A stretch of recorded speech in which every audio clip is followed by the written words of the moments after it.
संतोषी माता व्रत कथा। माना जाता है कि यह कथा पढ़ने बिना संतोषी माता का व्रत अधूरा होता है। संतोषी माता व्रत की पौराणिक कथा के अनुसार एक बुढ़िया थी। उसका एक ही पुत्र था। बुढ़िया पुत्र के विवाह के बाद बहू से घर के सारे काम करवाती, परंतु उसे खाना ठीक से नहीं देती थी। यह सब लड़का देखता पर माँ से कुछ भी नहीं कह पाता। बहू दिन भर काम में लगी रहती, उपले थापती, रोटी रसोई करती, बर्तन साफ करती, कपड़े धोती और इसी में उसका सारा समय बीत जाता। काफ़ी सोच विचार कर एक दिन लड़का माँ से बोला, माँ मैं परदेश जा रहा हूँ। माँ को बेटे की बात पसंद आ गई तथा उसे जाने की आज्ञा दे दी। इसके बाद वह अपनी पत्नी के पास जाकर बोला, मैं परदेश जा रहा हूँ, अपनी कुछ निशानी दे दो। बहू बोली, मेरे पास तो निशानी देने योग्य कुछ भी नहीं है। यह कहकर वह पति के चरणों में गिरकर रोने लगी। इससे पति के जूतों पर गोबर से सने हाथों से छाप बन गई। पुत्र के जाने के बाद सास का अत्याचार बढ़ता गया। एक दिन बहू दुखी हो मंदिर चली गई। वहाँ उसने देखा कि बहुत सी स्त्रियां पूजा कर रही थी। उसने स्त्रियों से व्रत के बारे में जानकारी ली तो वे बोली कि हम संतोषी माता का व्रत कर रही हैं, इससे सभी प्रकार के कष्टों का नाश होता है।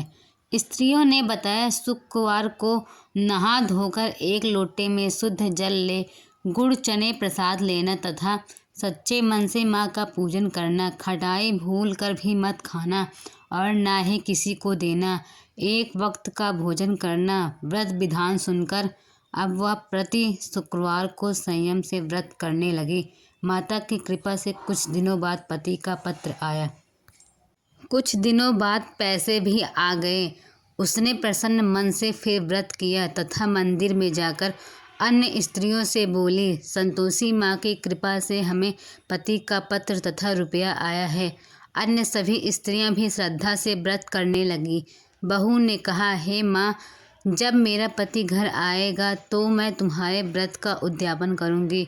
अब एक रात संतोषी माँ ने उसके पति को स्वप्न दिया और कहा कि तुम अपने घर क्यों नहीं जाते। तो वह कहने लगा, सेठ का सारा सामान अभी बिका नहीं है, रुपया भी अभी नहीं आया है। उसने सेठ को स्वप्न की सारी बात बताई तथा घर जाने की इजाज़त मांगी, पर सेठ ने इनकार कर दिया। माँ की कृपा से कई व्यापारी आए, सोना चांदी तथा अन्य सामान खरीद कर ले गए। कर्जदार भी रुपये लौटा गए। अब सेठ ने उसे घर जाने की इजाज़त दे दी। घर आकर पुत्र ने अपनी माँ और पत्नी को बहुत सारे रुपए दिए। पत्नी ने कहा कि मुझे संतोषी माता के व्रत का उद्यापन करना है। उसने सभी को न्योता दे उद्यापन की सारी तैयारी की। पड़ोस की एक स्त्री उसे सुखी देखकर ईर्ष्या करने लगी। उसने अपने बच्चों को सिखा दिया कि तुम भोजन के समय खटाई जरूर मांगना।